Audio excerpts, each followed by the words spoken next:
Comment gagner au moins 500 000 francs tous les mois dans la transformation de la tomate en Afrique? Si tu as cliqué sur cette vidéo, certainement c'est parce que tu es intéressé par la transformation de la tomate en Afrique. Bienvenue sur la page de la pépinière des entrepreneurs. Si tu me découvres aujourd'hui, je suis Badawe Thérèse, entrepreneur. Sur ma plateforme, j'encourage toute la jeunesse africaine à investir, à se lancer dans le business, le commerce et tout ce qui peut aider un jeune à bâtir son indépendance financière pas à pas. Si ce sont des thématiques qui t'intéressent, alors tu n'as qu'une seule chose à faire, c'est de t'abonner, de commenter, de liker la vidéo ou encore d'activer la cloche de notification pour ne rater aucune de nos prochaines vidéos. Alors, comment est-ce que tu peux gagner au moins 500 000 francs tous les mois dans la transformation de la tomate? Tout simplement, partout où tu te trouves en Afrique. Vous savez que en Afrique, on a des produits dans nos localités et qui sont vraiment des produits locaux, très bien, très bio pour la santé. Mais à côté, on a des produits industriels qui soit viennent d'ailleurs et qui sont vraiment très compétitifs, tout simplement parce qu'ils ont mis en avant un certain nombre de choses. Alors, comment est-ce que un producteur ou alors un commercial ou même encore un entrepreneur peut aussi se lancer dans la transformation de la tomate en Afrique et pouvoir aussi générer des revenus, au moins 500 000 par mois, pourquoi pas, partout où il se trouve.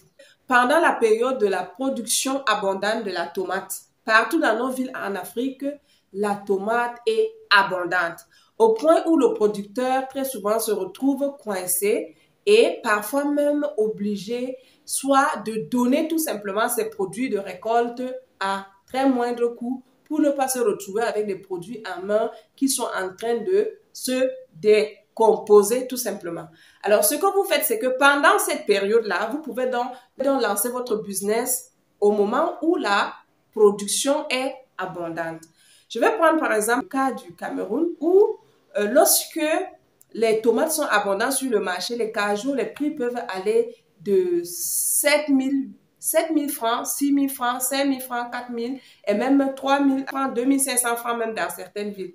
C'est à ce moment-là que toi, tu vas donc venir sur le marché et acheter tes tomates. Si tu as au moins un budget même de 100 000 francs ou 150 000, tu vas donc passer la commande de, je ne sais pas, peut-être 10 cageaux de tomates ou 20 cageaux de tomates pour un dépôt. Une fois ta tomate achetée, tu vas également réserver une petite somme d'argent pour commander les bocaux. Alors, pourquoi les bocaux? Parce que tout simplement, une fois que ta tomate transformée, tu vas les conserver dans des boîtes. Tu reçois donc tes tomates, puis tu commandes des bocaux. J'ai pris à l'exemple ici le bocal d'un produit de consommation que voici. Donc, tu peux donc commander des bocaux, par exemple, comme ceci. Une fois que tu les réceptionnes, si tu peux avoir cela dans ta ville, c'est bien. Tu achètes une fois sur place. Tu vas donc peut-être commander 50 pièces ou encore 100 pièces. Ce sera en fonction de tes moyens. Tu vas donc laver soigneusement tes tomates, bien les désinfecter, bien sûr, peut-être à l'aide du sel ou du bicarbonate, juste pour enlever vraiment toute la saleté sur ta tomate. Une fois tes tomates lavées, mon astuce à moi, lorsque je veux transformer la tomate et les conserver, c'est simplement de les éventrer pour retirer les graines.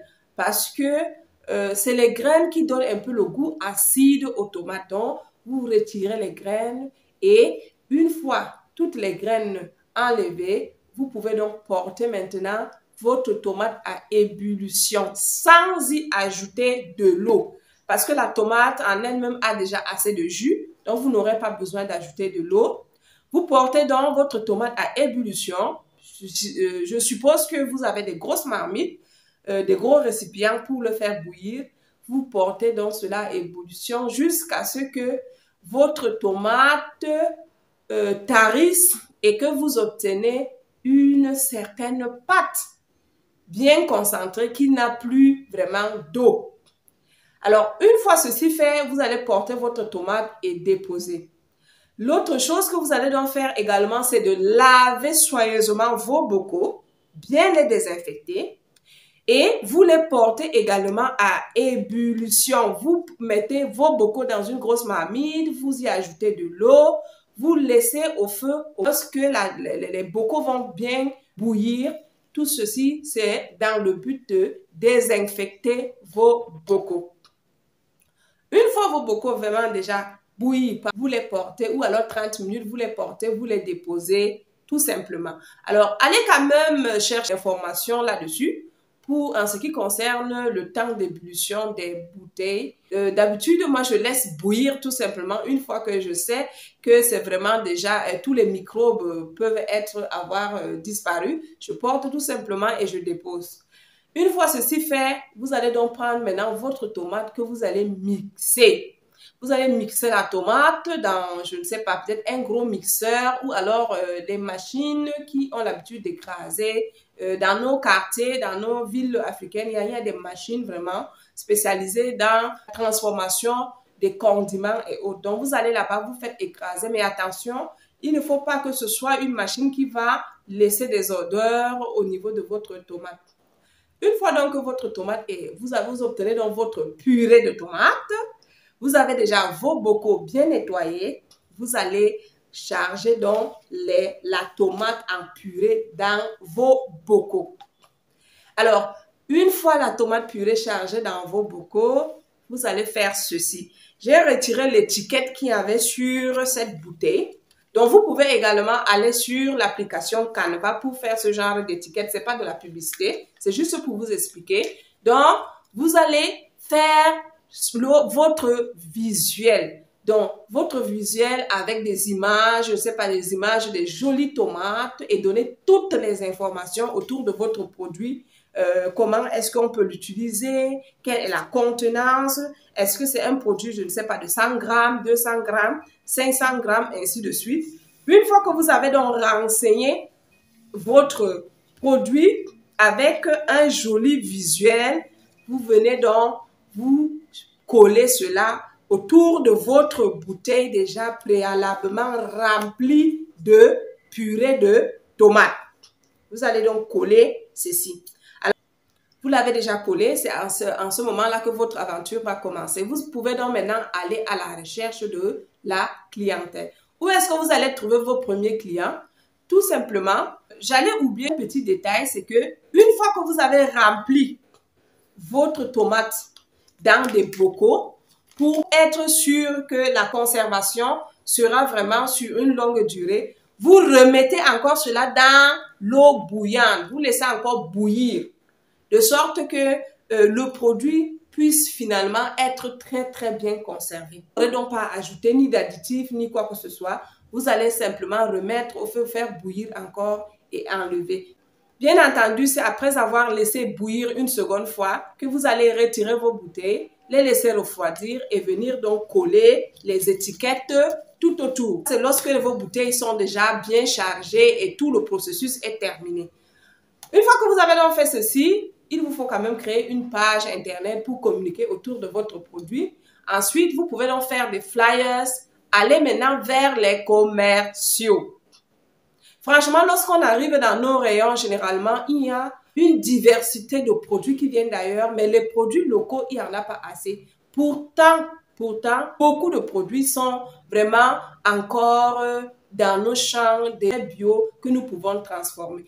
Votre avantage que vous avez par rapport aux autres industriels, c'est que votre produit n'aura ni colorant, ni additif, ce sera simplement, ni conservateur, ce sera simplement un produit sain. Seulement, il faut s'assurer que la boîte soit très, très bien fermée parce que ce qui fait fermenter très souvent les produits, c'est l'air qui entre avec les microbes dans ce produit-là. Donc, si vous fermez très, très bien vos produits et que vous les faites bouillir davantage, vous pouvez les commercialiser et la durée de conservation va aussi durer comme n'importe quel autre produit industriel, tout simplement. Imaginons un seul instant que vous avez fixé, je ne sais pas, cette boîte peut-être à 1000 francs ou 1500 francs et que vous arrivez au moins à vendre 10 boîtes par jour, vous voilà au moins rassembler la somme d'au moins 300 à 400 000 francs tous les mois. Je dis seulement 10 boîtes. Si vous réussissez seulement à vendre 10 boîtes, 10 bouteilles par jour et que la bouteille revienne soit à 1000 francs ou 1500 francs à la fin du mois, vous avez vos 300 à 450 000 par mois. Bien entendu, vous allez évaluer le prix en fonction de vos dépenses, de tout ce que vous avez dépensé pour que vous puissiez aussi dégager votre bénéfice à la fin.